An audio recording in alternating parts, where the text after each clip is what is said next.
Avvalambor hammalarga assalomu alaykum.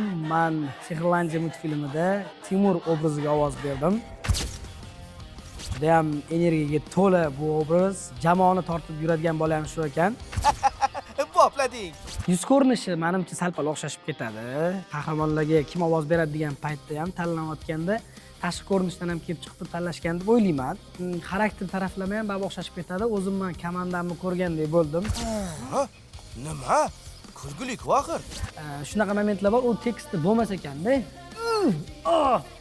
Degan ovozlar siz uni o'sha multfilmdagi harakatga moslashtirib chiqarib berishingiz kerak avtomatik. Qo'shimcha yana alfabetda nima harflar bo'lsa hamma zvuklarni qoldirdik o'tda qilib joylashtirishsa kerak. Sehrlandiya bu yoshlarni birlashtiradigan multfilm. Ming otdingmi? Hozir ko'rasan. Sehrlandiya bu yangi yilning asosiy tomoshasi.